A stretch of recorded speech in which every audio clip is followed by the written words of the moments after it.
Hey, everybody, tune in to Recent Tartarians. Recent Tartarians. Recent Tartarians.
Recent Tartarians.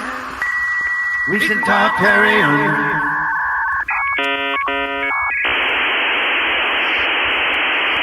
Hey, everybody, tune in to Recent Tartarians. Recent Tartarians. Recent Tartarians. Welcome, everybody, to NEUROPA. I am Andreas. Draft is down in the corner. How's it going? Ready to get into the fight when necessary. Martin's here. Good to see you, Martin. Yeah, good to see you guys. We have a very special guest tonight, Franz Hörmann. How are you doing? Nice, very well. I was hoping you might be able. Oh, sorry. I'm very, very interested in the topics of our dialogue. Well, absolutely. So today we've titled the episode "Fraudulent Accounting System," but maybe you'd like to give yourself an introduction, a bit about what your life is about, and what have you studied. So I started studying as a student accounting information systems. In the German countries, we call it Wirtschaftsinformatik, and it is quite a different thing as in the United States. In the United States, you go really deeply into how databases work, how encryption works, what is a secure web server, and things like that. In the German-speaking countries, at my time, when I was a young student, I still had the opportunity to choose programming languages, which I could learn and practice. And in fact, I wrote a lot of programs as my scientific work. My dissertation was a program in C, in the good old programming language C, which was 33,000 lines of code. It was a new kind of database for the quite difficult tax system in Austria we had there. And I implemented even spreadsheet-like calculation rules, but then using a kind of integrity. You couldn't delete accounts that were still used in different formulas. This is something that even Microsoft Excel didn't have. You could, of course, delete cells in Microsoft that were used in formulas. So you call it referential integrity, and I implemented that, and I programmed a recursive descent parser for the four basic calculation rules, and with arbitrary parentheses, levels of parentheses to calculate that. It was really a work. I needed 1.5 years to program that, but it was a lot of fun, and I learned very important things about how bookkeeping software works, how it really works. And after that, I was a specialist for accounting systems, even at audits. When auditors made audits of listed companies, I supported them, but only up to a certain point in my career, when I realized that it wasn't even possible to support the auditor in the way it would be necessary, because there was a theoretical problem that was in practice nowhere solved. That is the software identity problem. That means if you test and certify a concrete software implementation, the auditor, the CPA, always checks the data on a paper-based printout. And no one can testify that this printout comes from that software system that you have certified. Okay. There are always different installations in accounting systems, one for operation, another one for testing purposes when a new software release is implemented, things like that. So it was really, it was a hard decision when I declared I don't do this anymore, because the security that would be necessary, I cannot guarantee personally. And therefore, I stopped doing that. Okay? And I don't produce the illusion of correct audit trails through the whole systems when it is not possible. That's so interesting. So a couple of thoughts there. Personal honesty forbid it. Right. To keep on going. There's a couple of thoughts there. So one thing is, samizdat, like the Soviet Union had printers that were, or typewriters that were licensed. So when something printed, you could tell which typewriter the piece of paper had gone through. So you could make sure if someone had written the proper. I think in the Western business world, it would be a great problem if they had to use that. Right. But there is a thing, apparently. So HP Oki Data, I don't think does this. Is one of the few, there's like one of the few companies that doesn't do this, but most of the Western printer companies do use now some yellow kind of ink to print a very fine message that tells you which printer or which IP address for safety reasons in case someone uses it for kidnapping or something like that. So there are in the US ballot sheets for the election. It would have been popular to use it. This is fair.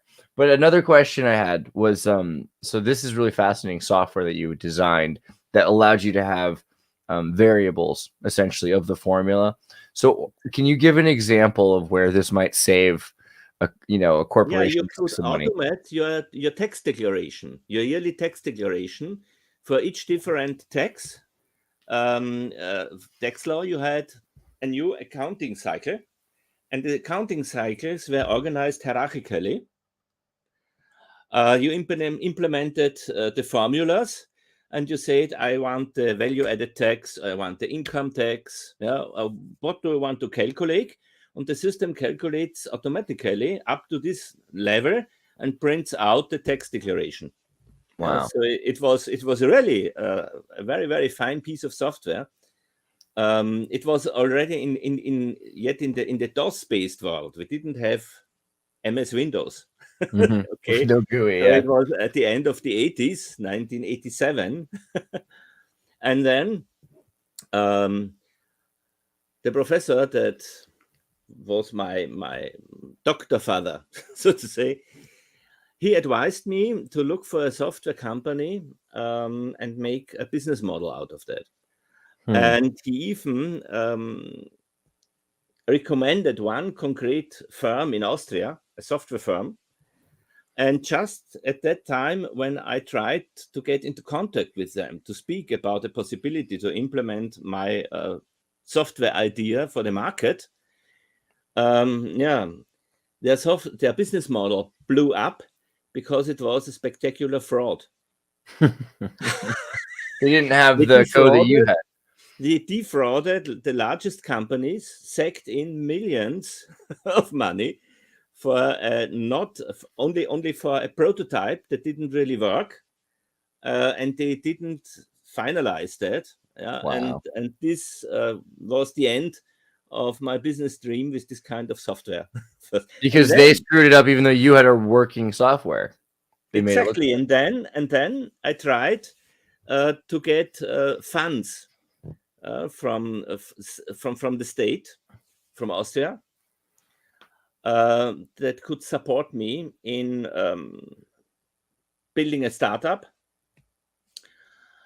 And there I had to send my documentation to a scientific commission that would decide if I would get startup financing for that. And our contact man, a professor, called me into his secretary once in a while and told me it might be that this commission declares your idea is quite good, but they would like more concrete explanations how it works. And if this will be the case, it's your decision if you give them the information. But I have to tell you, all those professors in the commission have their own software firms. And there is a high possibility that they will implement it on their own and bring it to the market. Okay? And this was exactly what happened in the next step. So wow. I stepped from one fraud scheme into the next. Okay. That's horrible. So somebody stole your idea. It was a great lesson. I learned how our Western business system really works. And I'm not angry at all. It is all a fraud scheme. It starts really in the money system. It's amazing how someone can... It's fraudulent in itself. So there can never be an honest business model that is successful. It's amazing how somebody could pour so much effort into somebody else's idea that they're not even passionate about. That's the thing that blows my mind. I don't know if that's like a post-war thing or what's going on over there. But like you fight for your own dream. It's the only thing that confuses me. But okay, in terms of fraud and in terms of the entire accounting system, you kind of just said, whatever. I mean, that's its nature. Yeah. Why is it its nature? What do you mean by that? It is its nature because we are locked into a zero-sum game with our monetary system. So we are forced to play poker against each other, because at the end, the winner takes it all. As long as I pay $100 for something, a good or a service that is worth $100, I spend $100, I give it away, and I receive $100. So for each partner in this deal, it is a zero-sum game, because he gives the same amount as he gives it away, and he takes it back. And the most well-known zero-sum game is, in fact, the card game poker. And in poker, we know the winning strategies. There are only two. One is called the poker face, don't give away any information. And the second, even better one, is bluffing. So it is fraud by intent. Okay. So in a zero-sum game, we destroy the possibility to be honest in our informations. And it is a catastrophe. And I don't understand why in game theory this is not the first headline everywhere, a warning from zero-sum games. There are many card games and board games that are plus-sum games, where all the players together can win or together can lose. It's quite simple. You just have to write down the winnings and the losses, and they never add up to zero per round. This is the characteristics of a plus-sum game. And playing a plus-sum game, we all can get wealthier together without that it's necessary that anyone loses. So this is really a very important point. And at that step, when I realized that the zero-sum character of our financial system is at the root of dishonesty in our business deals, there is no problem to be angry against fraudsters anymore, because they just choose the most efficient winning strategy in the zero-sum game. So if why do we have the rules of the game, everything will play out fine. Why do we have a zero-sum game economy? Because we oriented on this idea that there is a finite sum of gold coins, and we give it around in a circle in our tribe, our village. And this is never a really good idea, because then we try to defraud each other. And this comes from the rule of the game, and not because people are so bad, have a bad moral. I want to say thanks to Vitska for the super chat, by the way. Thank you very much. We appreciate that. Even in British economy, we don't know what it means with this accounting system. But so my further question then, so this idea that we could replace the zero-sum game, why haven't they? What was the value that they found in not replacing it? Who's winning by there being a zero-sum game? I think it has such a long tradition and history for hundreds and even thousands of years that we use this kind of model, that everyone who thinks about economics in financial terms also thinks about zero-sum games. Just think the most powerful minister in each government is the Minister of Finance. Why? Because he has the hand on the very scarce resource of the public budget. And each time he wants to spend more for health, education, you name it, he has only two choices. Either he levels up the taxes, or he takes away the resources of some different department in the government. Okay, so once again, he plays the zero-sum game. In reality, now we know that the debt level of governments rise up and up and up and up, and we see nothing happens. Okay. Right. Yeah. So everything's fine. Yeah. In fact, it is everything fine because we can print money on and on and on, and it wouldn't even be a problem if not our banks, our private banks, would create the money every time, each time they are lending out a credit, a loan, you know. So if they lend out a loan, they are in reality, they are creating new money. Right. It is only an accounting unit in the accounting system. And this is not even cash on a balance sheet level. In fact, CPAs, certified public auditors, acclaimed in a public letter that they violate the international financial reporting standards globally. All banks that give out loans in this way, just incrementing the balance sheet. Yeah. Because this is it is just a computer game of the bank and nothing of value. So, but that's interesting because then the banks are imagining that they're creating wealth. They're imagining they're creating value. There's an increase of number, but the amount of resources aren't shifting because of that. Exactly. This is the first problem. But even the worst problem is we have twice a debt that is created. So the bank customer, the creditor, he is indebted because he believes he lent out the money from the bank. But on the second side, the bank also creates a debt in its own balance sheet.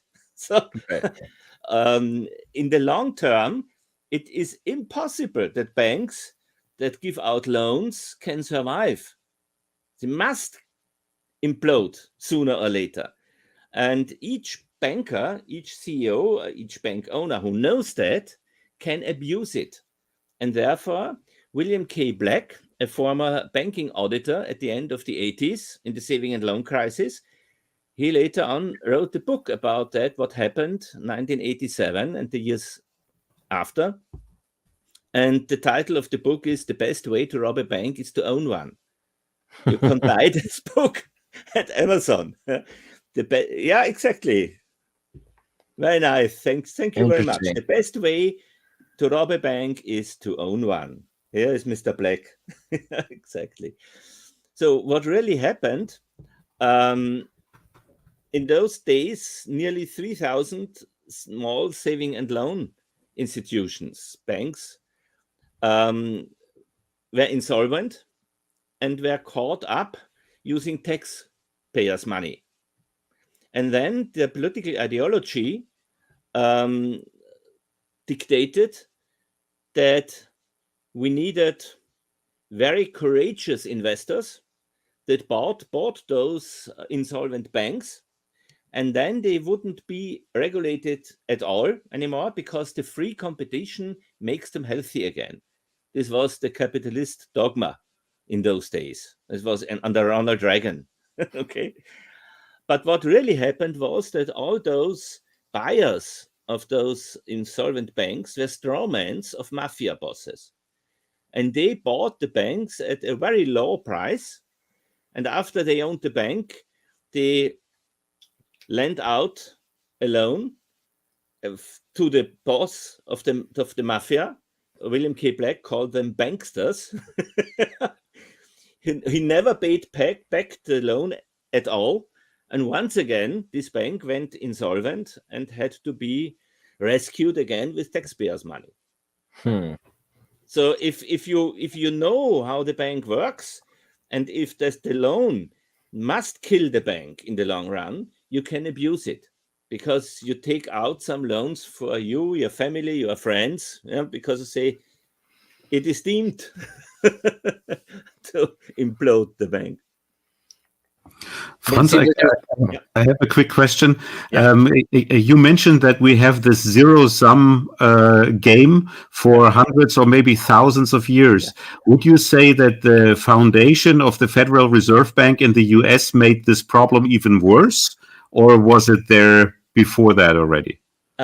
No, I think it didn't make this specific problem worse, but it made the possibility to abuse it worse. Because it is always a question of the dimension of the fraud. If it is a small saving and loan institution, or if it is a central bank or a national bank that supplies a whole national economy with money. So Federal Reserve always has been a private bank with private owners, as we now know, and even can publicly speak out without being accused of being conspiracy theorists.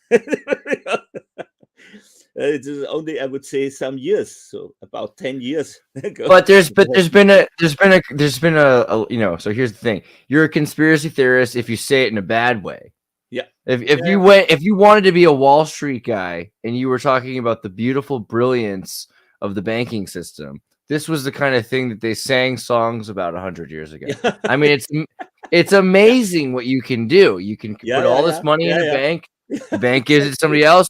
They put it in the same bank. The bank just invents fake money. I mean, that's impressive. But what you said is interesting is that there's no actual increase in value. Because you think about the Soviet Union, when it collapsed, all these guys who were trading Walkmans for socks in the street. And eventually at the end of the day, they got back 2 pairs of socks for the same, they would increase the value.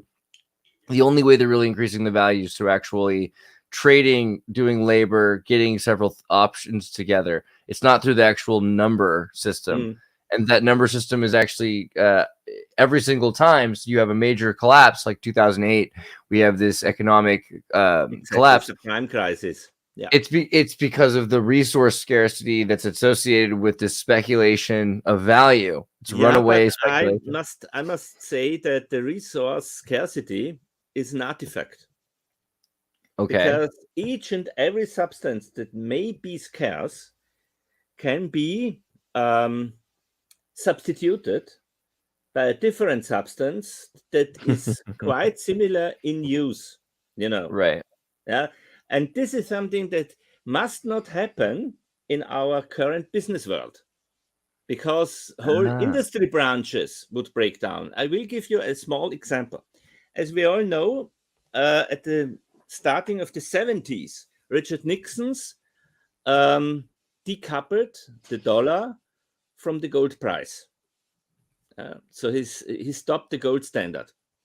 So now they needed a new stable value to anchor the value of the dollar.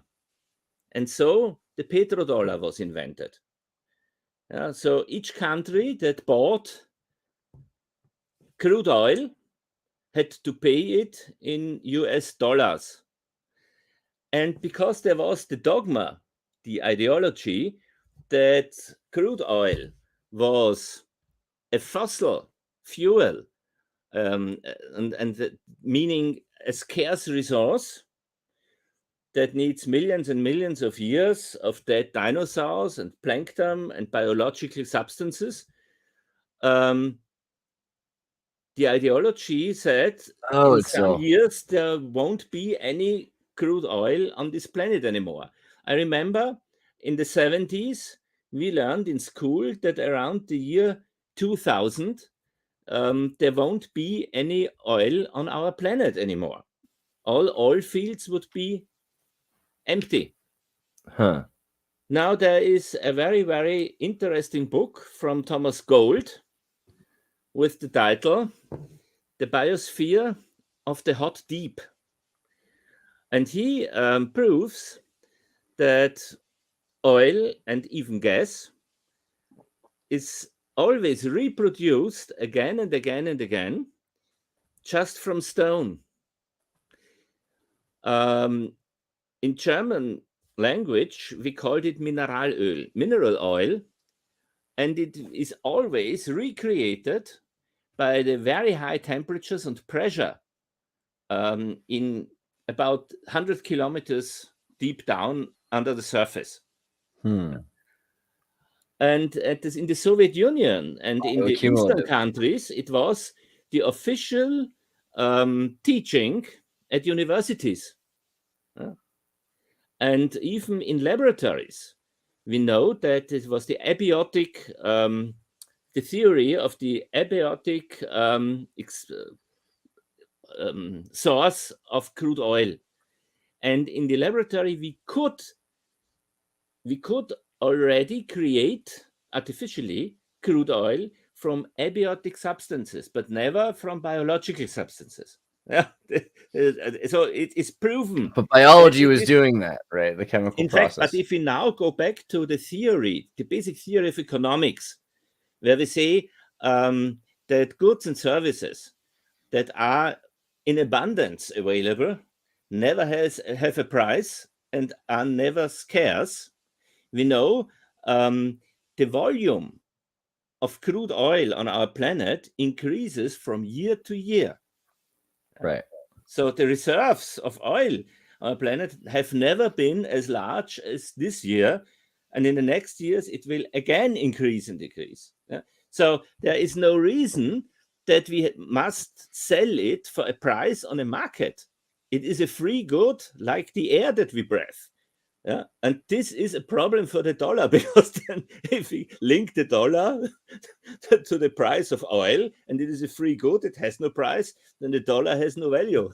Is there a concern that we're using, more than is being produced naturally or anything like that? This is not a real problem, because we can synthesize methanol from CO2 and water.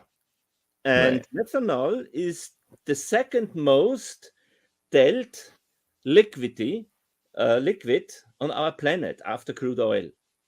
And the mechanism how to create methanol from CO2 and water is well understood and is every day in use in the industry worldwide. And I'm really very surprised that when in our mainstream media, everyone says, oh, we have scarcity of oil and of gas, etc. No one picks up this theme, how to create methanol. It is a great sprit for cars, for example. It is far way better than hydrogen, because we can nearly use the same infrastructure without expensive adaptation as it would be necessary for hydrogen. But in fact, this expensive adaptation for gas stations, for example, is an argument for hydrogen, because some industries can again earn money from the taxpayers. Okay. It would be cool to make money off hydrogen. It's literally the most abundant thing out there. If you could make money selling hydrogen, it's better than selling snow to Eskimos. Sticky Mark said, and the word economy means control, which I think is actually, the word economy means running of the house. So it's like, yeah, this is one interpretation from Aristotle. Aristotle said we have two meanings. The one is kremistika, this is speculation, and the one is oikonomics, and this has to do with how do I earn my own living for my family and myself. These are completely different things, in fact. Right. This is something that we have forgotten in the last few hundred years. Right. So, I mean, but in terms of running your own house, running your own life, as you put it, it seems like the idea of scarcity and of zero-sum game, I don't know if in Germany and Austria, do you have musical chairs? Do you have a game like musical chairs where they play music and there's one less chair? Jerusalem, the travel to Jerusalem, we call it. Yeah. So even though it's a zero-sum game, it feels like it's a negative reciprocity because something is lost. Just for swing purposes, Franz or maybe Martin, do you actually know why it is called Reise nach Jerusalem? Because it's interesting. I mean, it's called Journey to Jerusalem in Germany and Austria. That's the name of it. And it's about one guy always losing out. I mean, what is this, What the heck? Journey to Jerusalem is the name of musical chairs? Journey to Jerusalem? That's a bit Masonic. Okay, well, that's interesting. Okay. I mean, I'll have to do a whole like I'll have to study that. I have no idea. I mean, because it probably has to do with the Knights Templar, and they're like, okay, mein Kindergarteners, Louis Gates, like that's pretty good. That's adorable.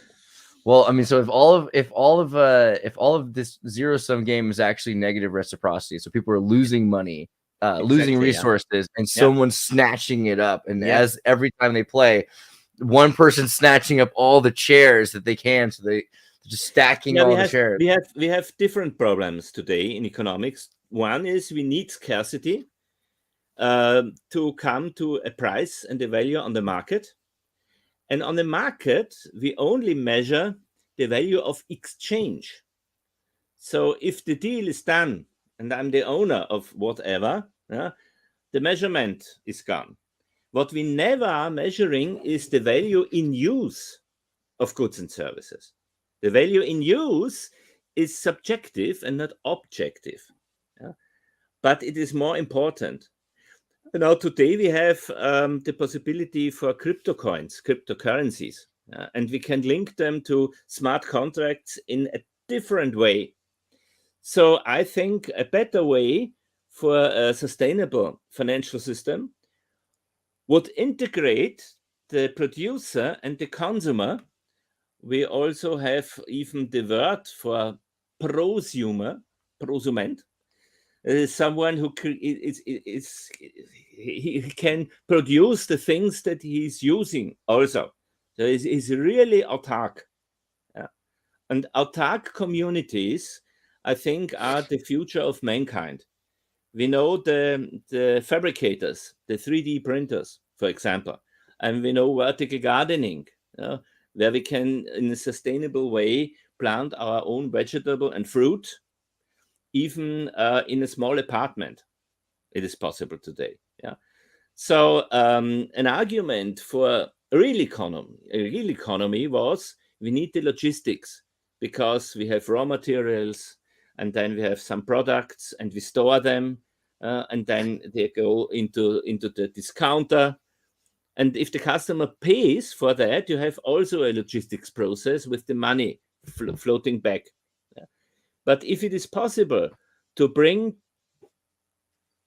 the location of consume and of production at the same point of time and space, I would never need again any logistics process, and this would bring economics to disappear. We wouldn't need it anymore.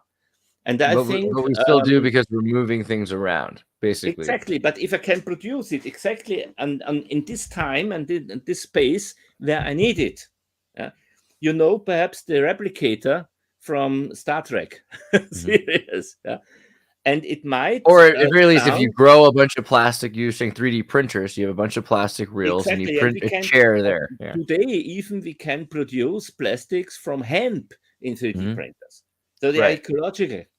So they renewable are resources, cradle technology. So it is really great.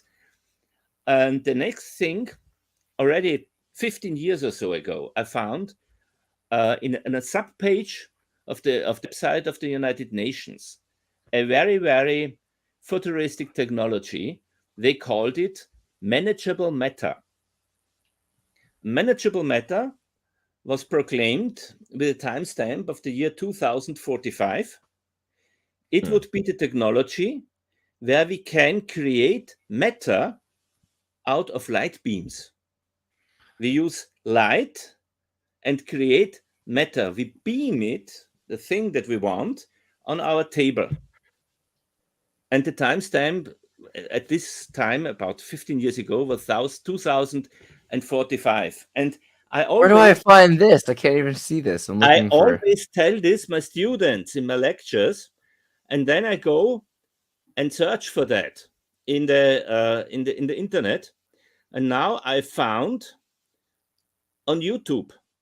You can go to YouTube and search in some channels of popular science, creating matter from light. I think they actually find plenty of technologies where they say now we know how we do it. We can create matter directly from light. I think they actually have something like this in Star Trek Discovery. They call it programmable matter, and there they show some things along those lines. And this is the next step forward. So here you have it. This is one example for that. Exactly. Femto technology is the idea of printing below nano. So you've heard of nanotechnology. Femto is where we're printing an entire new day. Just everything happening in it. Directly from light. Okay. So with 2045, that makes sense. No, I mean, this is all very reasonable, to be honest. Talk about space or technology and the idea of exciting matter using light. But of course, making matter from light to gold ions move in opposite direction at 99.995% of the speed of light and velocity. So do we have to use gold to make matter? Is that part of the, the cost of this? Yeah, but it might be that gold is one of the most often found material in the crust of the earth. The scarcity of gold has always been also a historical artifact. They had to make it scarce because it was always used as a coin.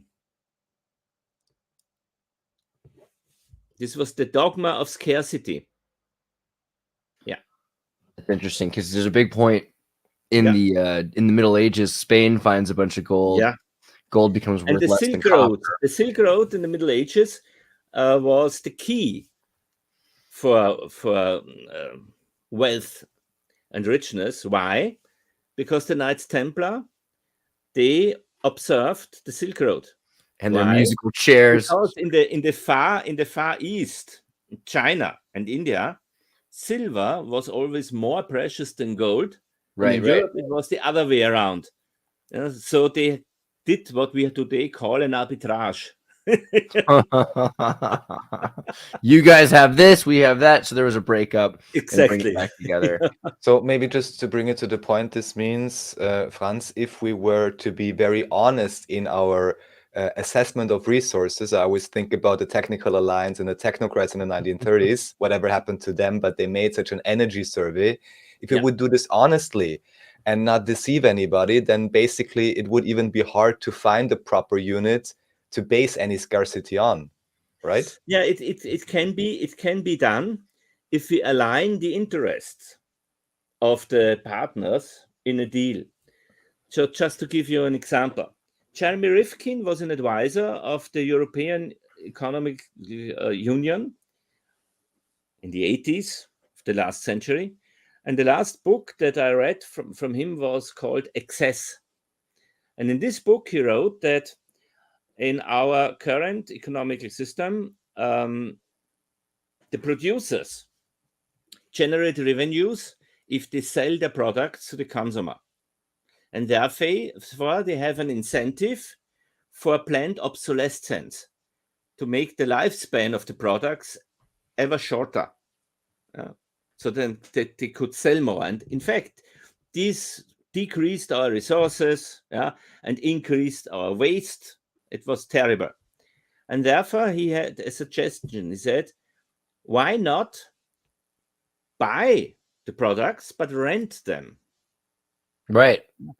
And the producer stays the legal owner, and he has to pay for repair. So it is naturally, there is an interest for the producer to increase the lifespan and to improve the quality, because then he decreases his own costs. And then this would be a new calculation scheme for the value in use, and not the value of exchange. And using coins now, digital coins, we can implement such smart contracts. All we have to do is to make the interests of the different parties in our economy parallel, so that they can cooperate and not work against each other. So just to make it clear, this would be the same principle like with the Chinese doctor. What they say is that the doctor gets paid. I know, yeah. What they say, at least. Paid as long as the patient stays healthy, yeah. Right. But I understand that, yeah, and I would really appreciate this kind of change. But on the other side, I think we could even give free income for people, but not really for free, if they do something valuable for the community or themselves. An example, if I would improve my personal health, we know we have goods and we have services. And in the business world, if we sell a service, the customer must cooperate, otherwise it won't succeed. So if a patient doesn't follow the therapy of the doctor, he won't become healthy. And if the students don't learn what the teacher says, they won't increase the knowledge. But if they cooperate to increase the value, a healthy human being is of greater value than a sick one. And a well-educated one has a greater value as a dumb person. Yeah, right. Yeah. So the more powerful your slaves are, the more powerful your king is. Cooperate, we can pay them together. Yeah, because we create the coins for each one of them. And we don't need to take them away from anywhere, because they are bits and bytes. We just write them onto the accounts, you know?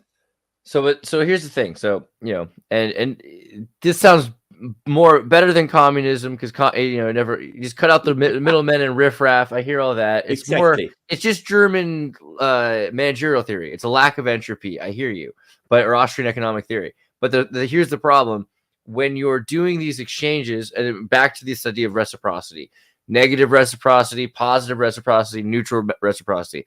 Either negative, somebody's getting screwed in the deal as usual.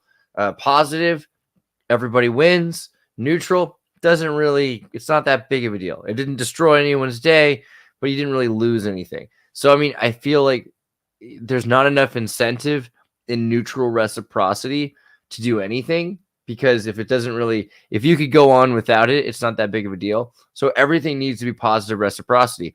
I wouldn't have sugar without your coffee.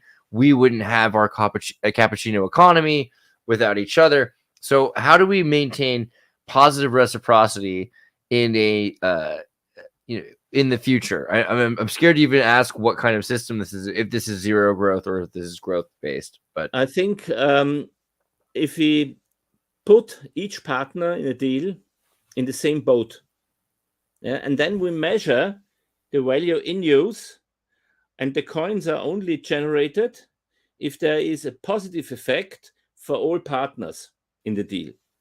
Only then they can become wealthy, but all of them together. So either they win together or they lose together. But it is not possible that one partner wins at the cost of all the other partners. We can exclude this in smart contracts. In fact, we can do that today. You know, it's not even hard to do. And this might only be if you know that this creates a plus-sum game. And the plus-sum game is the premise for honest information and communication. So you lose all intent to defraud your business partners. Yeah. Just imagine a bank that doesn't give out a loan anymore. It just creates money on a blockchain for its customers, but only if the business partners agree to cooperate with all other businesses in the whole business branch that up to date used to be competitors. They cooperate, they pool all their knowledge, all their workers, all their capacities. You see, many resources could be saved because we have double, triple, quadruple capacities only because of competition. And that's not necessary if we cooperate on a national or international level in each different business branches. So in a scarcity-based zero-sum game, there's one piece of bacon. Everyone's running for the single piece of bacon. How's it work in your scheme? In my scheme, we give orders how much bacon we really need, And then we cooperate to produce it. Exactly. And if we succeed in cooperation to fulfill the demand, then we all win and we get wealthier. Yeah, because the ultimate measurement, value in use, is how well the bacon tastes. And it is healthy, okay?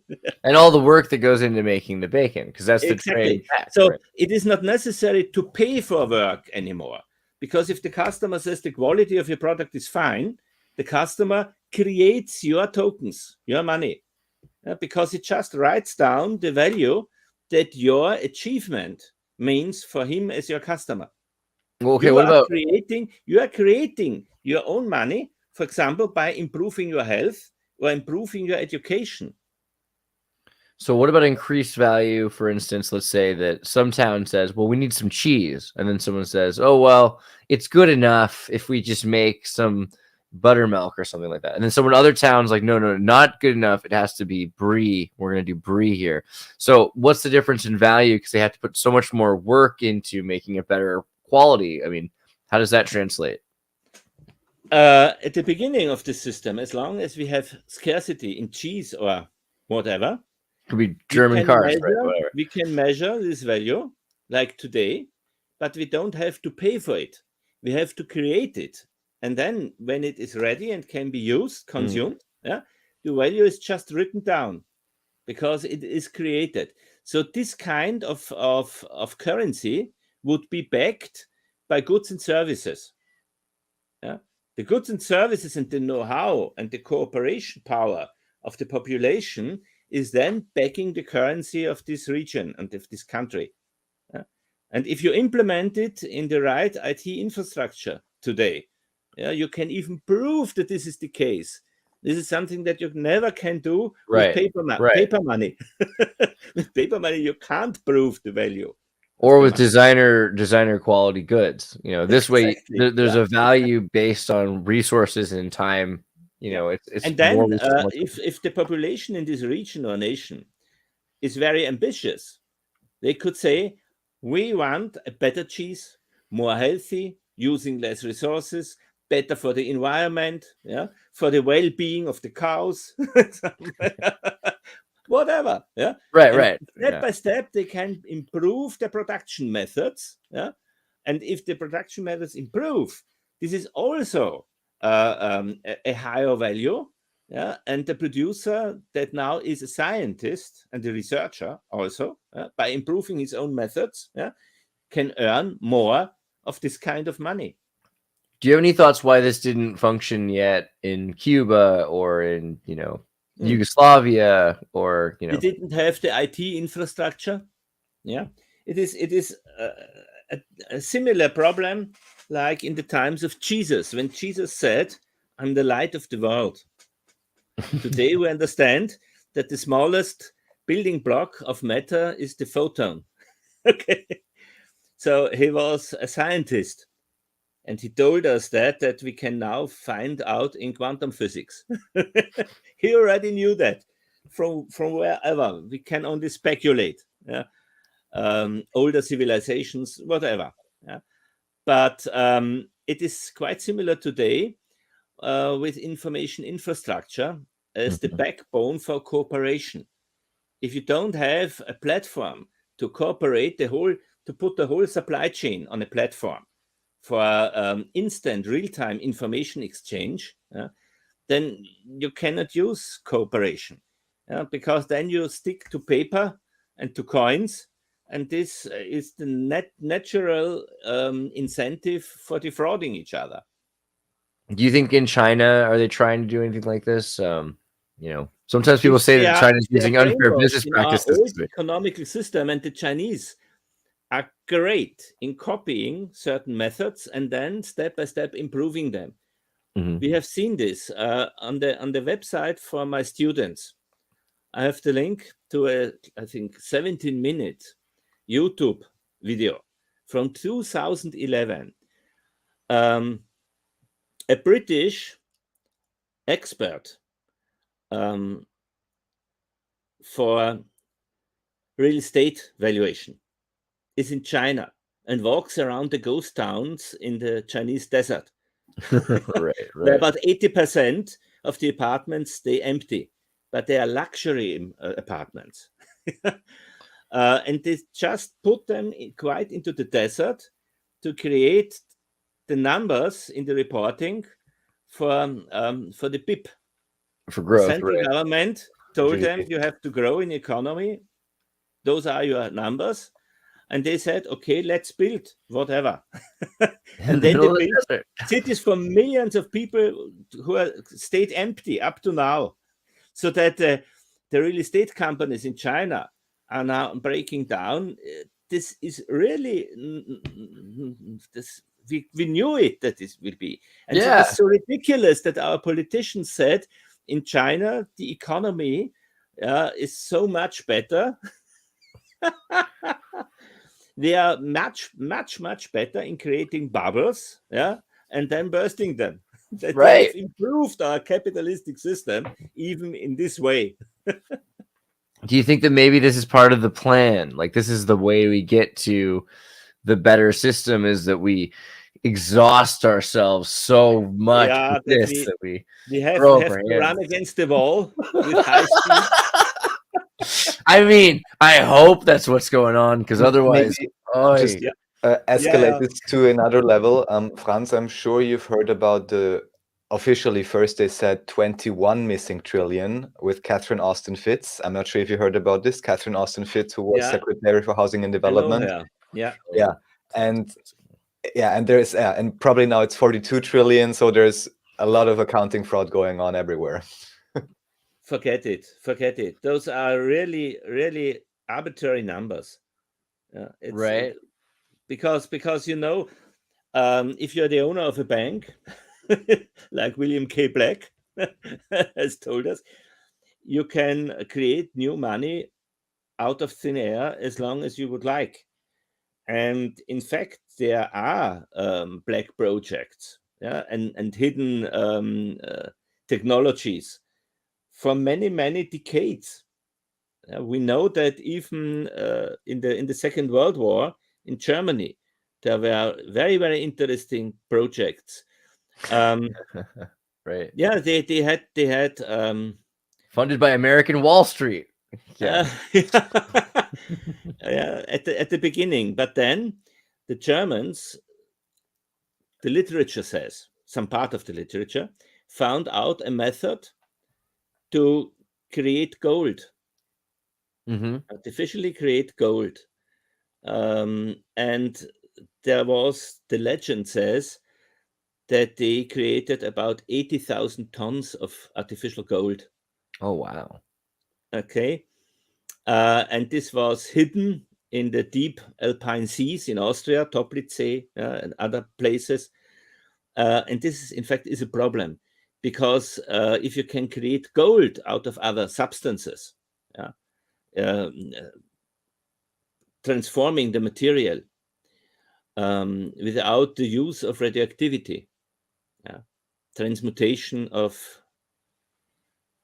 elements, then you can come around each form of scarcity, and this is the first step to destroying the paradigm of our scarcity economics, And the Americans found some of these gold bars, and they had a sign of the German Reichseagle. They were branded with the eagle, each gold bar. And the form of the eagle had a dark color, similar to black on the golden background, and therefore they put all this gold into the so-called Black Eagle Fund in the United States. And this was one of the first cornerstones of their Black Project financing. Wow. So they not only took the brains in the Operation Paperclip from Germany, but even the first startup financing. The spoils, right? Yeah. Exactly. Yeah. So it's really ridiculous. Just to play on the scarcity game. That's interesting, because as a kid, so my grandfather worked for Lockheed, and oh, really? they tell you things, but they make it seem like it's true, like limited. Like, yeah. Well, I mean, we can make gold. Yeah, we're America. We can do anything. We can make gold.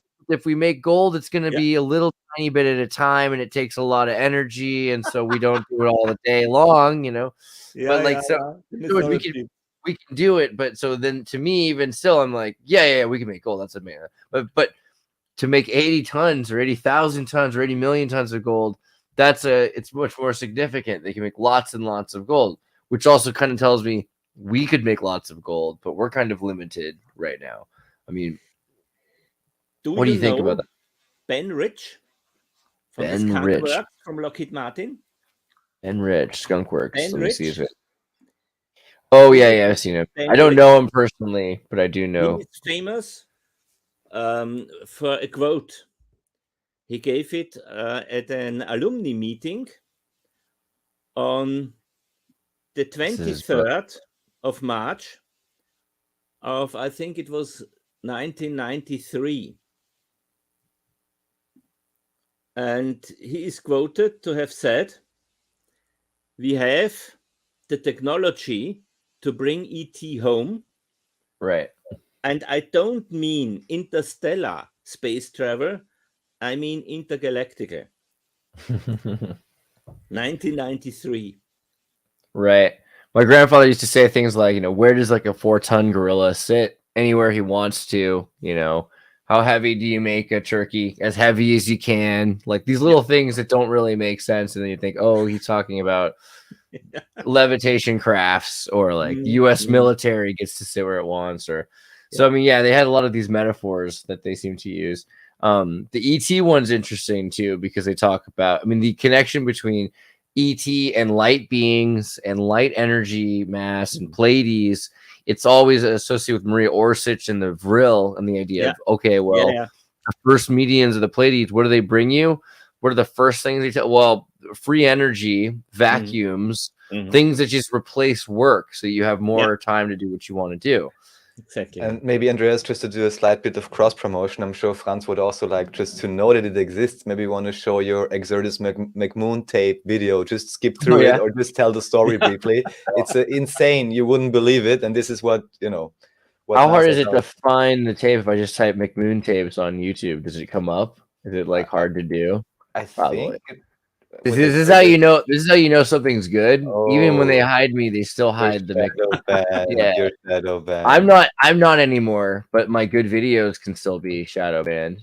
So if you go to my videos and you just type in search McMoon tapes, should probably come up, right? Oop, give her the X. There it is. The NASA McMoon tapes tape. I don't know if the audio plays through here, but it was just a conversation I was having. But what we did was we just essentially were pointing out what it was like when I was growing up in California, and at California's Moffett Field at NASA, they do have this McDonald's building, and the McDonald's building will have, well, I'll just tell the story more clearly. Basically, I used to work at NASA. I used to do video projection when I was younger, and then got into stoichiometric indexing of different materials. And I found a McDonald's in the military base that is Moffett Field. I was like, okay, I'll go check out the McDonald's. But there's no food in the McDonald's. There's just a guy wearing a sarong, like an Indonesian style kind of skirt, at NASA. That seemed kind of interesting and weird to me. And then bunches of yellow tape boxes everywhere. I'm like, what is this place? I thought this was McDonald's. He's like, no, this is where they keep all of the moon tapes. Surprise. I'm like, that's crazy. Can we watch them? He's like, no, because there's no machines that can even watch these kinds of tapes anymore that work. I mean, we're looking into it and things like that. Like, well, I'm a hoarder. My dad and I go to the flea market.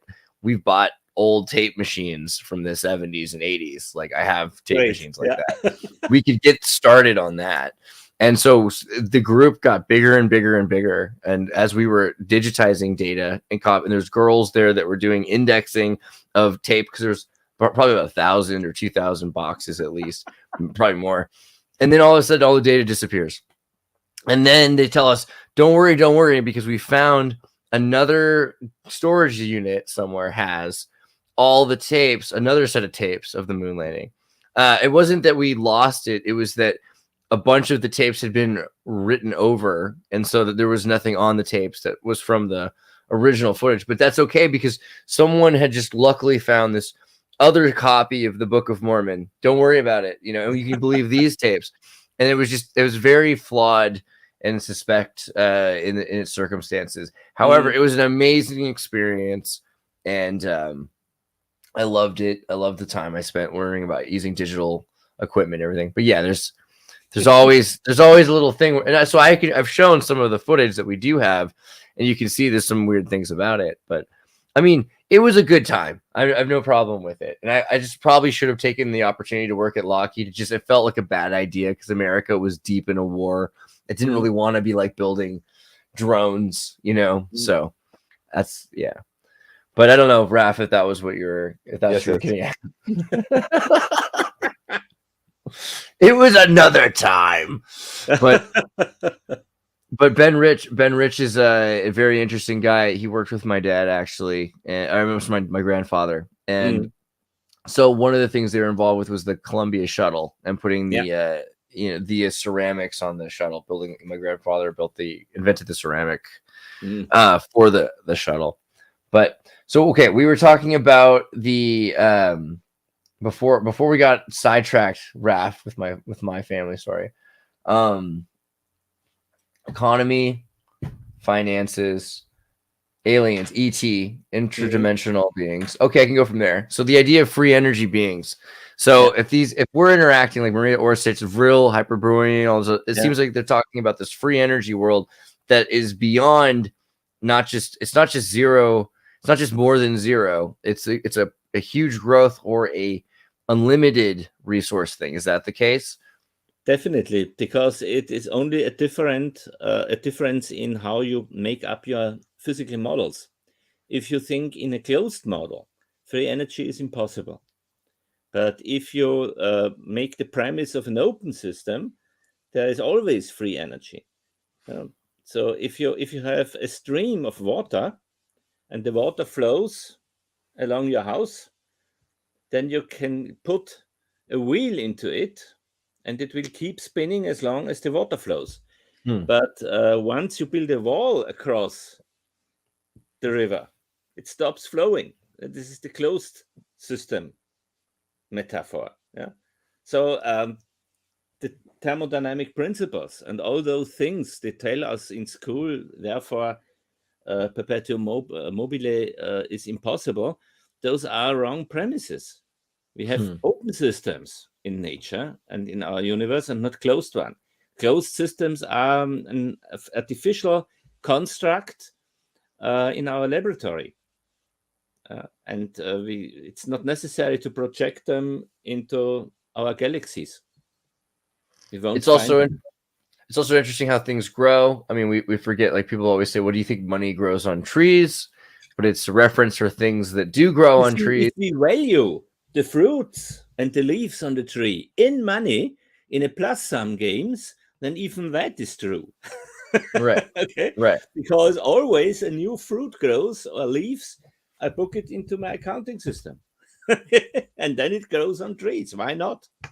It seems complicated because you're replacing things all the time because your body is digesting energy, but that energy is being used and going elsewhere into activity. Yeah. So it seems like it's going to be great, but it's going to require a lot of analytical accounting to measure all of the subtleties. It requires a perpetual communication flow, but in nature, in biological systems, we already have it. Because each cell of our body communicates with our organs, with our brain, and different other cells. So in nature, this already works. We just have to implement it for our human society. Because our society always takes the models from artificial mechanics, from artifacts that we already have built. Remember, a few hundred years ago, we thought our solar system is nothing more than a clock. And God is the all-knowing clockmaker. Why? Because we just invented clocks. And we understood how they work. Next step is we invented the steam engines, boiling something and creating pressure to do mechanical work. And then we thought, okay, when we eat something, we produce calories, and we have the steam engines here in our belly. Right. Later on, we discovered that there are electrical streams in our nervous system. When we worked with electricity and started to build the first calculators and computers. And since those days, our brains are computers. Okay? Right. And we think our computers sometimes will wake up and be conscious and intelligent. Yeah, ridiculous. Maybe you want to expand upon that, Franz, your view on weak and strong artificial intelligence, because I always go on about this, and I'm sure it'd be interesting to see what you have to say about this. Yeah. I'm not afraid of artificial intelligence. I'm rather afraid of natural stupidity. Yeah, absolutely. Right. And to believe that Where's that bumper sticker for my car? Be something like artificial intelligence, for me personally, already is natural stupidity. Why? As a young student, I wrote a very remarkable book from Marvin Minsky, The Society of Mind. And he proposed the theory that our brain cells are interlinked. And just because they are communicating in a network, something like consciousness can create on an emergent level, can emerge. And then he said, okay, we as living beings, as humans, are brain cells, and we are interconnected via the internet. And then a global mind will emerge via the global web. And this will then take over and will be a kind of our new god. Well, calm down, Marvin Minsky. No, okay. But there was another scientist who tried to disprove it. He wrote a very large volume with the title The Emperor's New Mind. It was a quantum physicist. I forget the name, but I know that book. Last year. Roger Penrose. Roger Penrose, exactly. Yeah. And his arguments were more convincing for me, because he said, if consciousness can be physically explained, it might have to do with quantum physical effects in the microtubuli of our brain cells. But the thing is, we still do not understand what they are doing. And as long as we do not understand this, we cannot replicate it. Okay. I don't know about that. That's the thing Penrose is wrong about. So the guy I encourage you to read. Sorry if you're not done. If you wanted to keep going. Do you know who Ben Goertzel is? Benjamin Goertzel? Yeah. Have you heard of Benjamin Goertzel? No, not yet. So Ben Goertzel is a shell. He works on open cognition, open cog, and does a number of projects, the Singularity plus humanism, transhumanism groups. Yeah. But he focuses on artificial general intelligence, the idea of a system of intelligences that work together. And what I've noticed is, and what he's talked about a lot, up until now, we're doing basically emulation of what humans have already done before. So you get a bunch of women and you study their secretarial work in the 1950s, and then you build Windows, Microsoft Excel, and all of these tools based on what they actually used to do. But now we're doing this sort of where AI creates a neural net, studies what's going on, and then invents new things on its own. So technology has been going kind of gradually until now. And then in the last 2 years, technologies has started to explode in terms of the kinds of things we haven't even figured out how to use yet because it's been invented by AI. So I think AI is emerging. The main question has to do with emotional intelligence or priority-driven pattern recognition. This is one part of the equation. but I'm very skeptical in general because I think we use the wrong terms.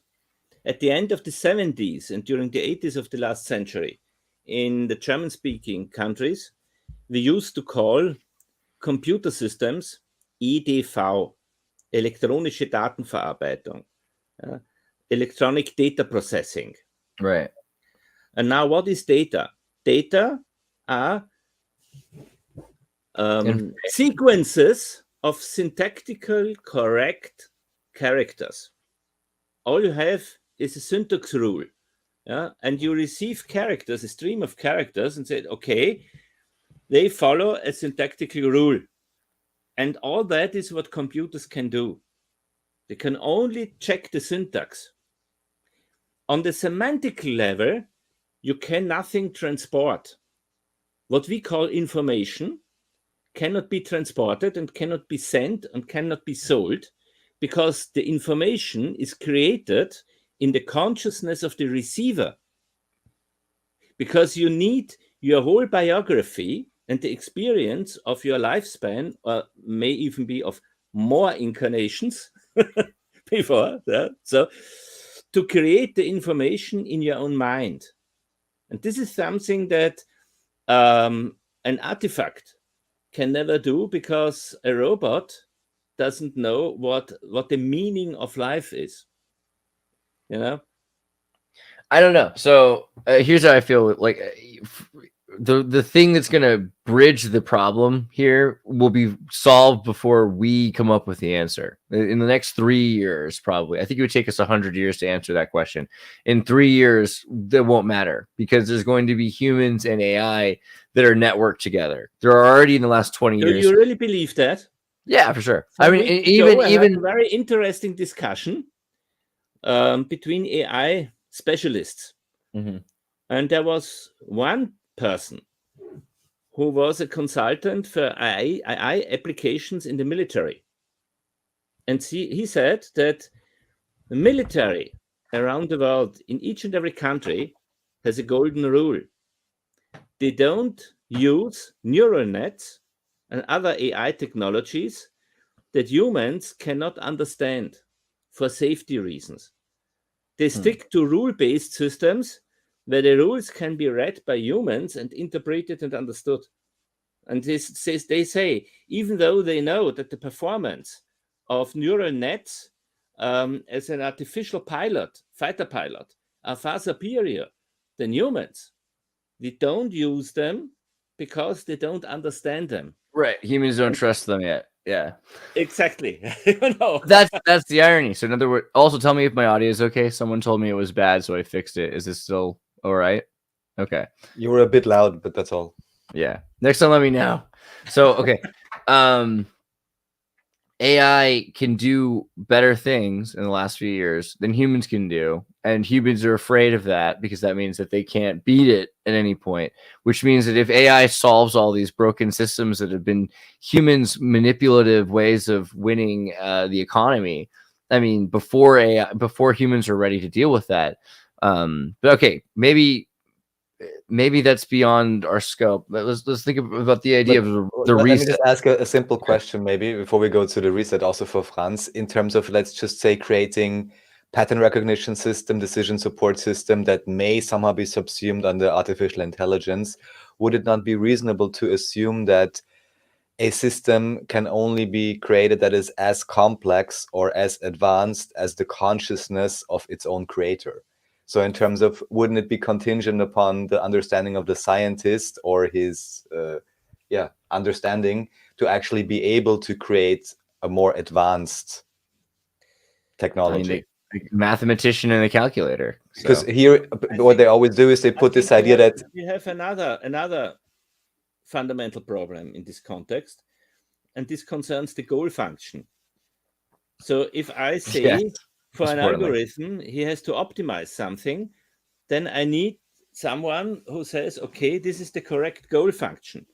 Yeah, and this can only be a human, because only we know how we feel well in our economy and in our society.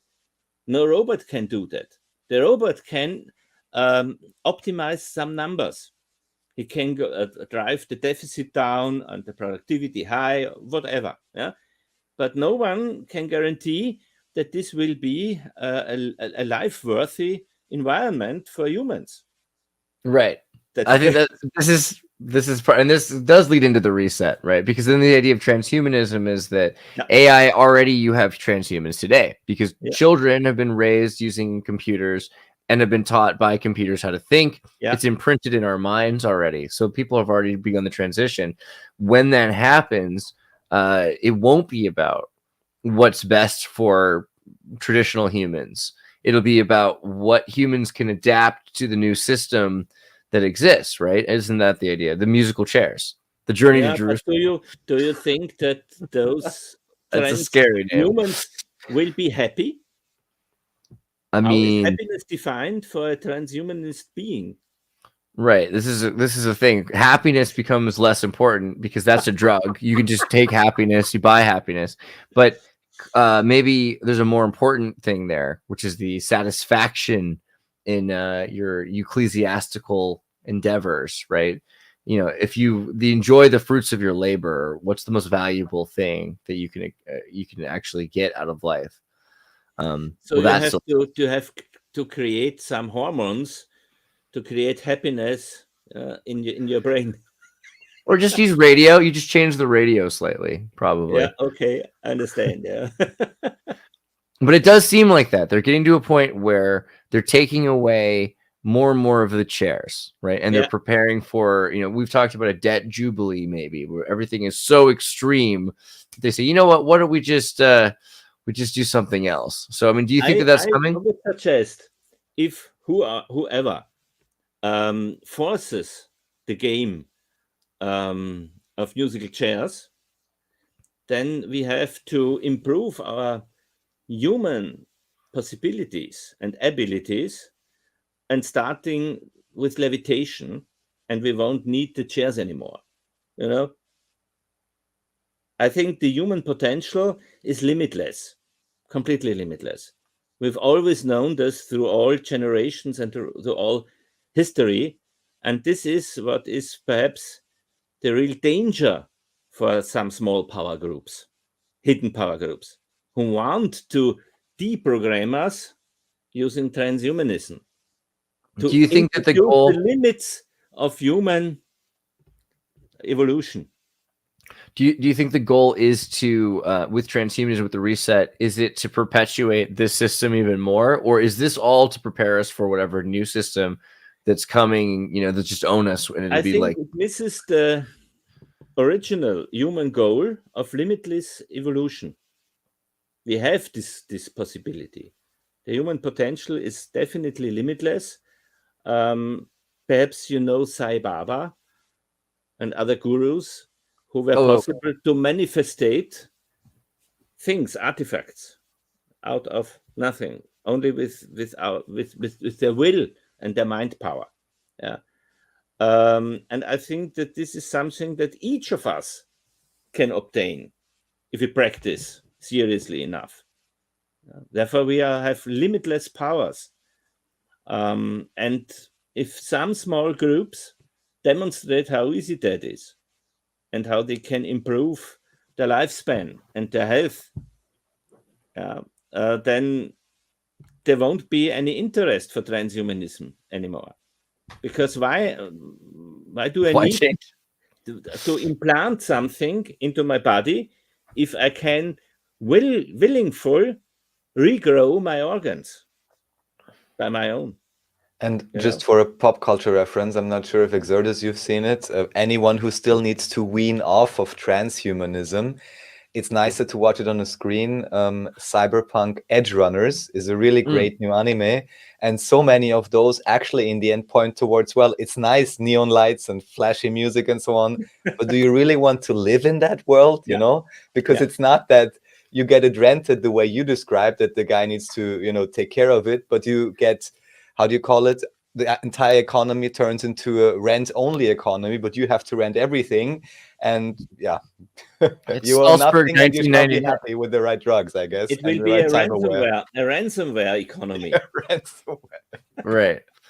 That's kind of what I expect. I imagine walking around and all of a sudden it's like your screen, you're in the middle of the road and it's like all of a sudden your vision turns off and then you have all these pop-ups you have to click and you get hit by a bus. Yeah, that's coming. Just as we're getting into the last half hour, thank you, Franz, for your time so far. Martin, do you have any more questions or anything that came up for you that you'd like to ask or Absolutely comment? You have to unmute yourself, Martin, if you wish to speak. Yeah. No, I'm just amazed of this discussion. I was just in awe listening to it. Couldn't think of a question right now, to be honest. So what, of course, Andreas's topic is, and also Martin's topic, Franz, is always the idea of, historical resets as well. So we are right now in front of a announced reset or planned reset. We'll see how it goes for everyone, and how we can evolve through it, just as you mentioned. And then there's the idea, of course, of past resets, and also the question, could it be that maybe only a few hundred years ago, we still had a lot more access to atmospheric electricity and free energy that we maybe didn't even need an accounting system? Because some people say this Babylonian system is thousands and thousands of years old. We find some coins, we find some crayon stuff, in die Kreide gehen in German, as some accounting. Yeah. But how old is it really? How important was it really? Or is this strange scarcity accounting maybe just a quite recent phenomena? What is your overall view? We're not expecting a definite answer, but this is always the big question. Or maybe, Andreas, you want to just briefly, 1 minute, give a rundown of Tartaria in terms of trade federation. Let him go first, though. I think he's got that. No, I've already seen some videos from the mud flood. And those theories. So, wunderbar. Yeah. I'm very aware of this possibility, so to speak, a theory. And I've only seen some very strange coins with the face of an alien creature on it. So, from wherever the idea of limited resources and scarcity may have come, I think there is a plan behind that. And they use it as a tool for manipulating humanity, definitely, because I would say even our brain structure and our behavior is heavily influenced by this idea of scarcity and the value of scarcity, the market value. That is actually, so beyond all of the, dramatic and exciting ideas of Tartaria and the mud flood, the most centric and pervasive point is the idea that there was a non-scarcity based economy that existed, that was based on trade, not war. Yeah. And this is at odds with anthropology and archaeology somehow. They say the world started with war in scarcity, and then Dad tied up his belt, and then we've come from there. I mean, it just doesn't make any sense, though. We always look at examples of after an environmental shift, after a war, scarcity introduces itself. So there's a pressing idea that there was a non-scarce economy. I agree with you. But what I wonder is, are they preparing us for this reset because they want to go back to a more efficient economy, just owning everything? Or are they going to just stop the inevitable perfect economy by perpetuating this economy again, a scarcity-based economy again? Now, whoever is in the driver's seat at this point, I think if they understand the consequences of a cooperative society, they will aim for that goal, I think, because it is more pleasant for everyone. Right. The so-called elite and the population also, because it is not necessary to take away the wealth from anyone to give it the other side. We can together in a plus-sum space, we can increase our wealth together, and no one loses. Not even the environment, the plants and the animals. They can also thrive together with us. And so what are some of the differences between, this system, this emerging system being run by the NWO versus the Soviet Union, right? So the Soviet Union kind of said, we're going to try this. How was that different? Why did that not work? I think in communism also you had a power structure, a hierarchical power structure. And as long as you believe in the scarcity of money, and you esteem this scarcity as necessary, like a law of nature. This was the goal of economics. The goal of economics was to make the rules of society as simply manageable like the rules of mechanics and optics, after we found out the mathematical laws, how to manipulate and how to control that. When we found out how mechanics and optics work, the first economists tried to use mathematical equations also for the management of human societies. But in fact, those laws of nature in mechanics and optics only work as long as no conscious being is involved, because the problem always is our free will. I explain it to my students in some lectures when I say, put together a row of domino pieces in a row and tip the first one. And then we know the law of causality says after some time, the last one will fall down also. But now if the pieces of domino would be living conscious beings, perhaps 3 in the middle of the row have decided we won't keep going on this game, will step out of the row, and then causality doesn't work anymore. So causal rules only work in dead artifacts, in machines that we have programmed, like the clockwork for our solar system, as the metaphor. If we would be convinced that our sun and the planets are conscious beings, perhaps, we would have a completely different understanding of stars and galaxies, because we would understand that there is some kind of communication between those beings also. So communication replaces the exchange rule of the dead matter. Right. And Currency. communication always needs empathy. Empathy. People mix up. So we talked recently, John Hutchinson and his wife Nancy, about this idea of currency being current flow, and so everything has to do with flow, and so scarcity has to do with disruption of flow. Exactly. Disruption of currency, right? You need to disrupt something, for example, supply chains, to create scarcity. Right. It's just kinking a hose. Okay. Yeah, we learn it just now. In those days, we can learn those lessons firsthand. This might be interesting to you, actually. If you've seen Tartaria at all, one of the things is the idea that one of the oldest coins, and we've got Sanskrit, we have the Sumerian tablets, we have the tablets of Groznytsa in Bulgaria. Turns out, fun fact, oldest thing we can find so far, supposedly, is the Tartaria tablets. And what they look like, let me see if I can find the, this is kind of what the picture looks like. Mm-hmm. You got a double-sided square coin versus the circular coin. Mm-hmm. And it's divided in 4 corners. One seems to represent, what we think this means is one is for agriculture and the other is for taking care of animals. Mm-hmm. What do you call it? So you've got a butcher or something, somebody who's a sheep herder, a goat herder, and he's saying, I'm going to trade you the futures suspected amount of a sheep and goat I have for the futures prospective amount of agriculture of fruit you're likely to have. Exactly. And so it's a kind of basic information infrastructure without IT platforms.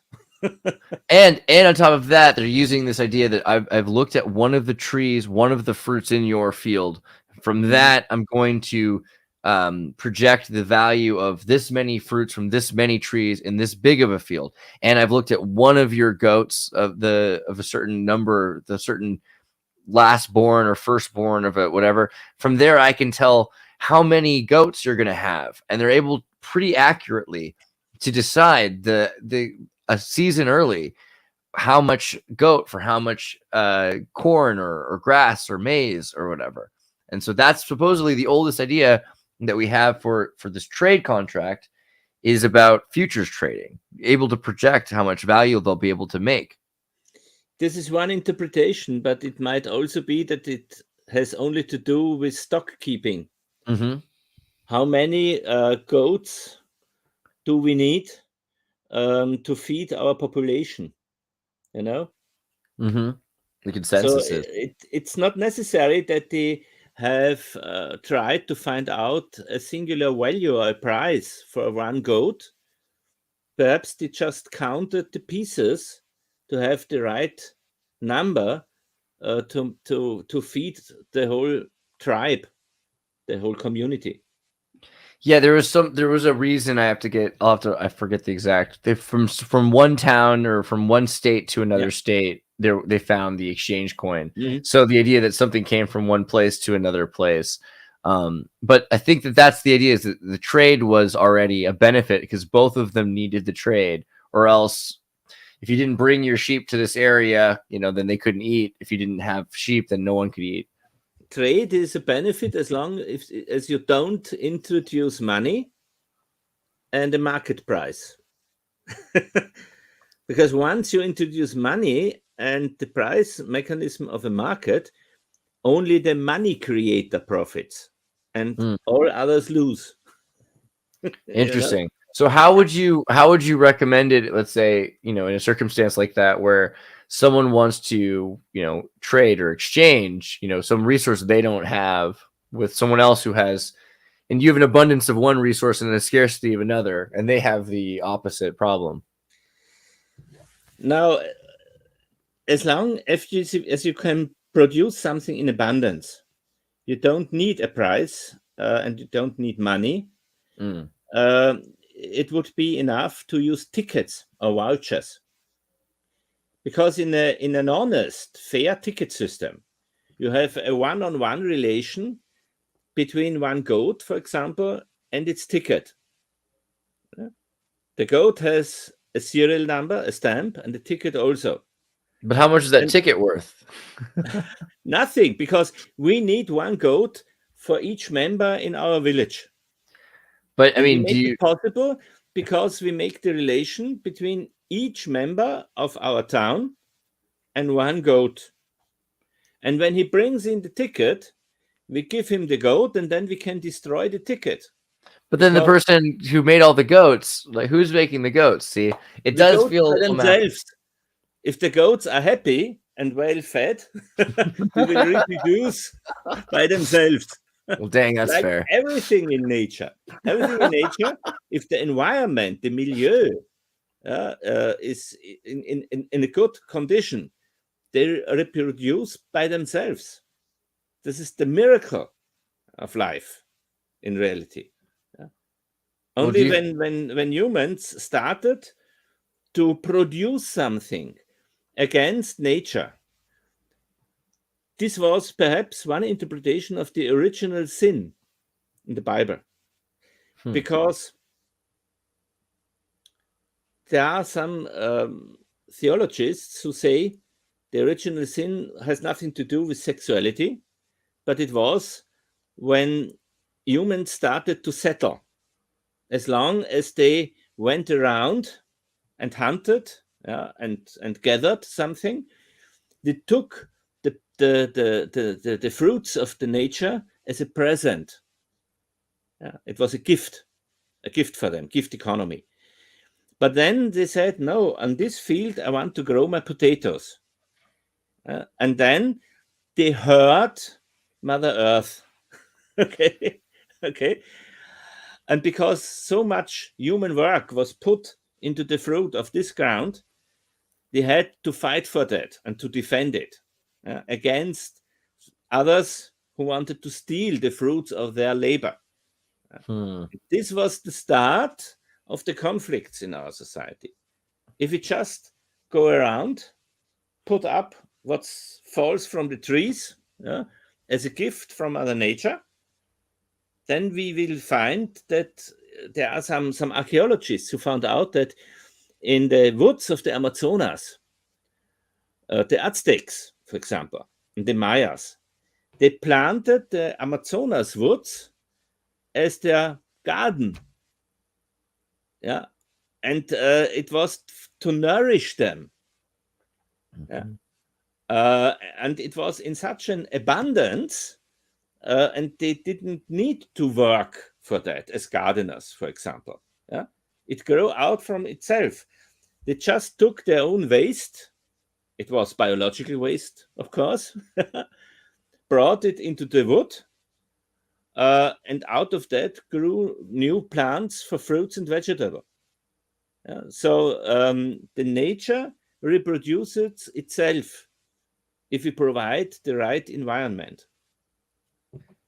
Wow. Just as with the scarcity with gold, or not scarcity with gold and oil, isn't it also the issue I always see also now, of course, with a small part of it with the legalization of marijuana in some states or some countries, but also agriculture in general. It seems if we take out all the petrochemical agriculture, Malthusian theory stuff, nature itself actually is too efficient that a scarcity-based economy could even be working with it. So they always need to compartmentalize it, forbid certain elements, certain things, certain plants, heavy taxes everywhere, you know, all of that. So particularly hemp. Hemp as a plant is very useful in many different forms. You know, perhaps Henry Ford produced parts of his cars out of hemp. Right. So everything that we take now, produce it from crude oil, plastics we can create out of hemp. And also medicine and clothing. It's very useful, and it was very near linked to human evolution, at least for the last 30,000 years. And it was actually taken out by the DuPont family, right? Yeah. So they criminalized hemp and the Mellon brothers and prevented it from being used for all the good use. Yeah. And in Germany, Adolf Hitler forbid the use of the Lakowski tool. Lakowski, that was an electric apparatus who used electrical streams into the body, into the human body for therapeutical uses. One term is Tesla-Lakowski multi-wave oscillator. We actually have one of those in Vienna, and in some places there is some new productions. One is by Arthur Trankler. Yeah, there's different ones, and definitely worth to understand it and try it out. Mighty band, this was awesome. Forbidden by Adolf Hitler because of the German chemistry industry. Yeah, you know, what did this thing do? And other companies. They also, like DuPont, wanted to sell their chemical substances. But today now we know the term electroculture for the use of electromagnetic fields on plants, for example. We know this is much more efficient and useful than what the chemical industry produces. Magnetic field affecting biology. Yeah, why would exactly. This is what I'm talking about just now. Yeah, exactly. So the chemical companies were going to make a bunch of money without this here, so he had to stop them. Yeah, because imagine you have almost free or practically free energy. You just need some coils. There is no substances to sell. There's nothing, not even supplements. Wouldn't Germany want that? I mean, they were dealing with its war debts and everything. Wouldn't they want free energy? That's wow. This is interesting. I'll have to look into the Lakowski resonator a lot more. Interesting. Well, this is a big connection to this idea of like the churches, like the cathedrals that use these organs for sound healing and everything else like that. So we're living in an idea where everything has to cost money. They can't give you the cure for free and keeping you sick. That kind of ruins my next question, though, which was going to be, is there anything you would miss when everything was fixed? I mean, when the world's all better, there's going to be no incentive for people to make bad movies. There's going to be no incentive for arcade machines necessarily. It'd have to be like a religious goal of yours to get anything done, right? Why would you create anything anymore? It would be the end of human evolution. You no think so? Incentive for inventing anything new. I mean, was that true? Even implementing your ideal version of a system of exchange that you would imagine, for example, as a transition. It would not be a system of exchange. It would be a system of cooperation. Right, but within that system, you would not be afraid that people would have no incentive, right? Just to be clear. Definitely not, because I can always learn something new, to play an instrument, for example, or a foreign language. Yeah? There is no limit for my creative potential as a human being. And this is something that you have to live in your own biography to understand that. There is always a goal of personal evolution.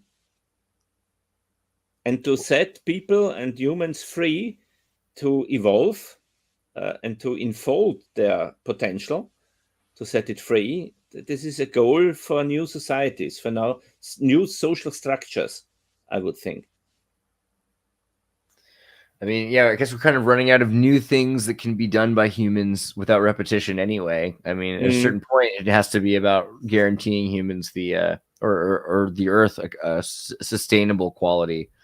So, yeah, maybe we got to that point. Maybe that's what incentive was for. Try everything out really quickly, and then we can... Yeah. I do worry about it, though, because it seems like this is the thing. So as an American, or just growing up in California in the 90s, the collapse of the Soviet Union, terrible for a lot of people, pretty amazing for California. We had access to Chinese wealth. Soviet citizens of science came to work in California. I mean, this influx of value, a very small part of the population getting so many resources. It's the Roman Empire spoils, this feeling of saturation of value that is gone now. It's gone in every part of the world. People have lost huge amounts of wealth. I mean, I feel like that's the trade-off, though. We could either have a sustainable system where everything works out, but it's pretty calm, or we have these awesome rises, but they come with crashes. I would say what we have lost was the polarity. We had two different political systems. They were all hierarchies, and steered by small elites in the background. But the one side was communism and the other side was capitalism with different dogmas. And each one played against the other, so they had an incentive to be better than the enemy. But once they accepted one single rule set around the world, this incentive to be better than the competitor has been lost. And therefore now everything goes down and collapses. It's very logical for me. This is a kind of natural law of societies, I think. If you don't have any competitor against whom you can measure your own power, then you degrade. So then what do we do now? What's like the next step that humanity can take, or even individuals, whichever direction you want to take that? Perhaps we have to learn that we don't need to compete against each other, but only against our best result. Right. I always compete against myself, my laziness, my imperfection. And then I can always win, because I can always become a little bit better than yesterday. And this should be my personal incentive. And this can be the incentive of a village, of a town, Not being better than a competitor out there, being better than my last best result. Not bad. Yeah, I mean, it's funny because so much of our life is spent worried about what other people think of us, what other people are doing. How can we also incorporate a value of other people while still focusing on our own self-value?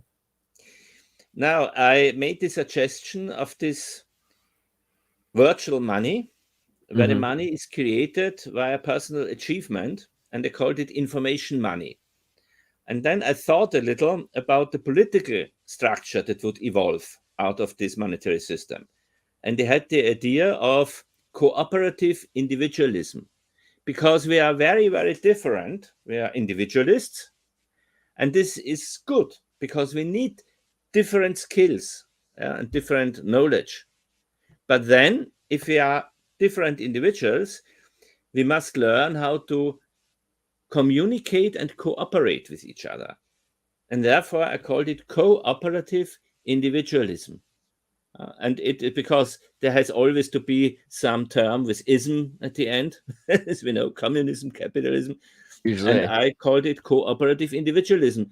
And then I made an internet research. And I found, very interesting, that this term, cooperative individualism, is a very, very old political idea from the founding fathers of the United States, of the Constitution. Really? They came up with cooperative, eh? And there is also a website, cooperativeindividualism.org today. It's a virtual museum of all the authors and the philosophers and the politicians that represented this idea. Cooperative, what was it? Cooperativeindividualism.org. It's great. I really recommend that. It gave me goosebumps on my back when I read that. Because I said this now, I think there is a dash in between cooperative and individualism. Cooperative-individualism.org. This may be the correct spell. Yeah. I got 2 L. Yep. The double L accent. Yeah, now you found it. I thought I did. Just use the link because the search is throwing you off again. I'll just go DuckDuckGo. I just need a new computer. My keyboard's freaking me out. Cooperative individualism. There you go. I sent it in chat. I think it's the correct link. School of Cooperative Individualism. Yeah, this is the website. Exactly. Now you have it. There you go. Gosh. And then there you are too. All right. We'll go back to that. Yeah. So, well, not yet formally linked to them, but it would be very interesting, in fact. Yeah. All right. Not bad. Welcome to the School of Cooperative Individualism. This is interesting. So this is the philosophers of the Just Society. So Saint-Just and the French Revolution as well. Interesting. Yeah.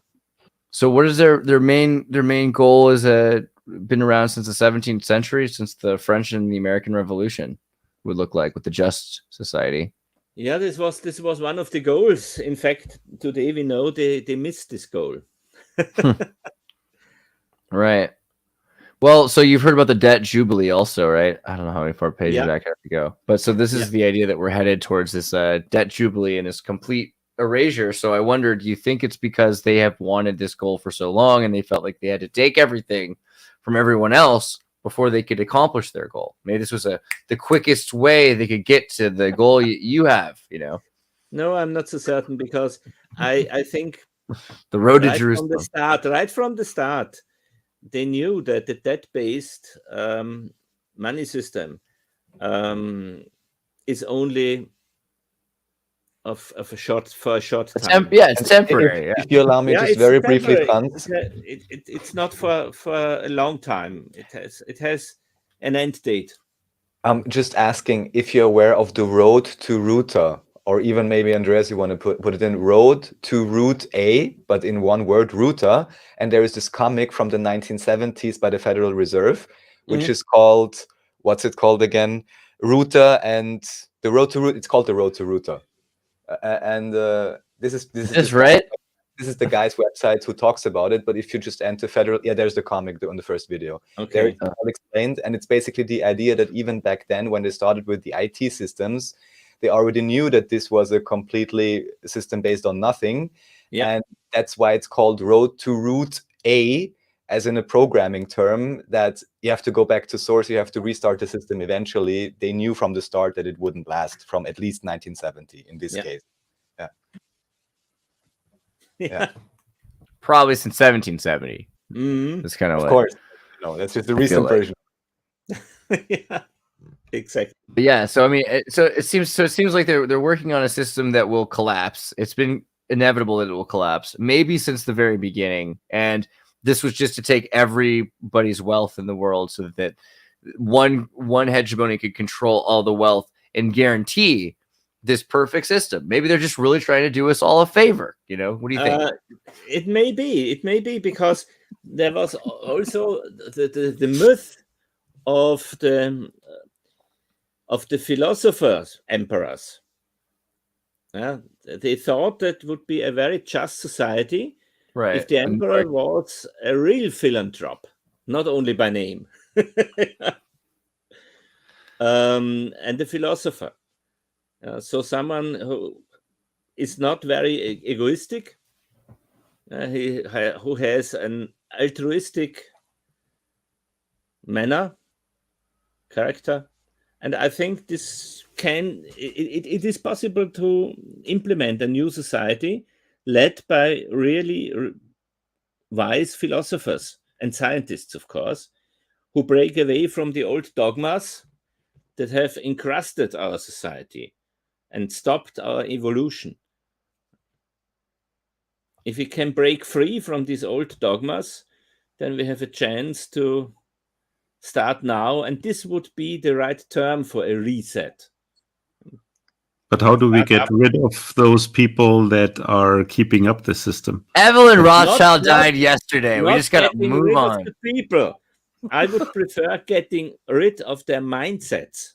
I agree. I think that's exactly I can guarantee they themselves feel much, much better if they can break free from those limited mindsets. Yeah. If we keep waiting for people to die, there'll be new people to replace them. It's true. We have to continually introduce way better music. Just get people dancing to a different beat. That's all we can do. Yeah. Franz, I really love you. You're great. I'm just excited that you came to tell us all these things. Let me click on this button here. America. Boom. Translated. If you guys go to franzhormann.com, you can actually get the entire website in English with this little translation English button right here. Isn't that amazing? And so don't forget the website for my students. Go to the menu button on the left upper corner. Oh, there we go. Yeah. And here now to courses. The link for courses. Oh, there we go. Epic. And here you have all the resources. The YouTube videos, my scriptures, the books I recommend. Very, very important download material from the Bank of England, from Standard & Poor's, from the German Bundesbank. Very cool. Yeah. This is something I would recommend each and every politician or CEO or university teacher. Right. Or student. Especially students, guys. These are the videos that you need to see. I'm pretty jealous. As only having one very, very good German video myself, I just wanted to say thank you again, Raf and Martin, for making that possible. Yeah, but here's a slew of we got to do the shameless cross promotion for the sake of all of us and those who want to know more about Tartaria. Just pull up the link. I shall act like you know 26, guys. If you haven't already taken the time and listened to the entire thing through, here is the entire conversation between Martin and Raphael as monologued as myself, which is pretty weird, if you think about it. Yeah, so this is Xirtus' main presentation in German for everyone in German who wants to learn more about history and Tartaria and ideas. Martin and I translated. They did an amazing job. It's a wonderful translation. So far, I've heard really good things from German speakers so far, saying that they just love the way it sounds. So thank you guys for doing such a good job. And you can get it at Act Like You Know 26 on YouTube, which I hope you guys have subscribed to. But if you're not, do it. Click that button. Okay. And then, yeah, so Franz Hörmann's also got a wiki page here. So if you want, you can actually get a little deeper understanding. And there's some links here as well on the Austria wiki page. So you can get all of his work, not all of his work, but a lot of his work right on his website. Get to his courses, click on his newsletter, check out his blog, and read the definitions of money. And you know what? I have a last quick question. Any crypto coins that you'd recommend people investing in? Just really off the top of your head, if you got that feeling. Yeah, those crypto coins where you can formulate the smart contracts by yourself in your own community. Those are that I would recommend, because then you really understand how the system works and you can influence it and change it. Look at what happened in the DAO attack 2016 with the Ether blockchain. Okay, someone hacked the smart contracts, but not by manipulating the deeper hardware or software. He used the official interface and took out, I think, about $40 million as coins in his own account. And the whole community was baffled. And then they tried a soft fork, and after that, a hard fork. They couldn't help. And the manipulator argumented, yeah, but you created your own rules and it didn't break the rules. Right. I used the official tools to do that. And if I achieve this kind of thievery, perhaps, but using your official rules, I will even go to court to claim the money that I've put out of your blockchain. Absolutely. Yeah, you should. But yeah, that's true. So yeah, create your own coins, create your own values, create your own and your own rules for creating and exchanging those coins. Yeah. Epic. Martin, also, thank you for sending me the links. I was like, where's my Martin link? So here's the Telegram Tartaria 777 Tartaria, by the way. There's no first star. Tartaria. And if you open the Telegram app, it'll get you into the group. There's a good amount of members right there. You can imagine. So it's the group you want to be in especially if you speak German, but you don't have to. You can speak English. I'm pretty sure they'll deal with you. Yeah. So click on the Tartaria 777 group, which I'll put the link in the description. Raf, remind me right as soon as this intro is done, and I'll make sure I get that done. And actually, just today, I posted why the first R is missing. I posted an excerpt of a German dictionary of 1908, and you find that in this channel. There we go. See, guys? So if you're interested in Tartaria, you're interested in world history, you're interested in non-scarcity-based resource economics, then this is the place for you. And yes, again, thank you guys for being here. Franz, thank you so much for taking the time to tell us all these things and to teach us a little bit about the world. I appreciate it. See you next time. It was great fun. And I would like to seeing forward to meeting you again. Oh, thank God. We'd love to do it again. It's so hard to do a 101. It's like when you're about. It reminds me of going into a classroom the first day. Time travel, perhaps. Do you ever see the students the first day? And it's just like, well, okay, it's the first day. There's only so much I can tell you. Yeah. So thank you for the first day. We'll do it again soon. Thanks. Thank you. Bye.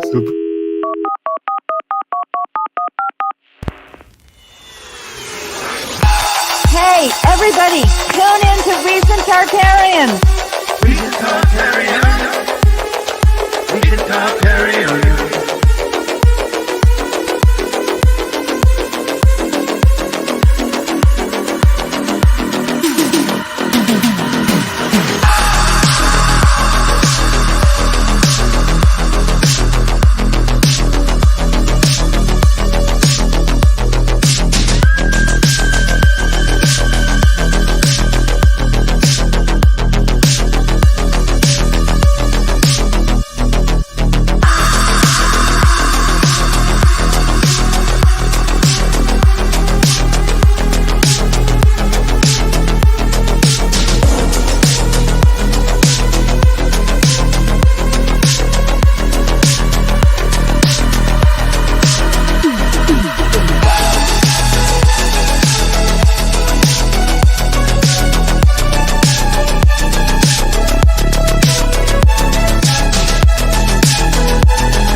Recent Tartarian. Recent Tartarian. Recent Tartarian.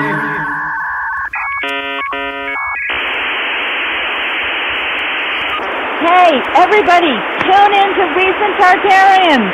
Recent Tartarians. Recent Tartarians.